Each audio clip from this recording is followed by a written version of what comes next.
Hello అండి. నేను మీ Rekha. Welcome back to one more mini vlog. Friends అయితే ఈరోజు మీ అందరితో పాటు ఒక మినీ వ్లాగ్ షేర్ చేసుకోబోతున్నాను. చాలా రోజులు అయిపోతుంది కదండీ మినీ వ్లాగ్స్ లాంటివి షేర్ చేసి, అందుకని చెప్పేసనమాట.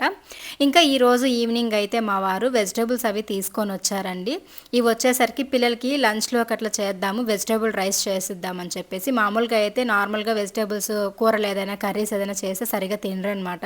అదే ఈ విధంగా వెజిటబుల్ రైస్ కానీ, పులావ్ కానీ ఇలాంటివి చేసేసామంటే మంచిగా తినేస్తారు కదా! రైస్‌లో మిక్స్ అయ్యి ఉడికిపోయి ఉంటాయి కాబట్టి.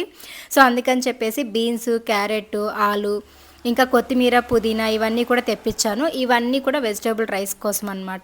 అలాగని చెప్పి మొత్తం వేసేయనులేండి. కొంచెం కొంచెం వేసుకుంటాను. మిగతావన్నీ తాలింపులకి, కర్రీస్‌కి వాడేసుకుంటాను. ఇంకా వాటితో పాటు డబుల్ బీన్స్ అంటారు కదా! సో, మేమైతే వీటిని డబుల్ బీన్స్ అంటాము. మీరేమంటారో కామెంట్స్‌లో షేర్ చేయండి. ఇవి పులావ్‌లోకి వేస్తూ ఉంటారు. మనకి ఫంక్షన్స్‌కి కానీ, మ్యారేజెస్‌కి కానీ వెళ్ళినప్పుడు నైటు వెజిటబుల్ రైస్ లాగా, వెజిటబుల్ పులావ్ లాగా చేస్తూ ఉంటారు కదా! వాటిలోకి వేస్తూ ఉంటారు.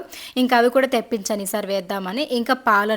పాలైతే ఖచ్చితంగా నైట్ టైంలో ఒక గ్లాస్ పాలైతే పిల్లలకి ఇస్తాననమాట. అలాగే స్క్రీన్ పైన గురువుగారి నంబర్ ఇస్తాను. ఎవరికైనా ప్రాబ్లమ్స్ ఉంటే కాంటాక్ట్ అవ్వండి. Thank you so much.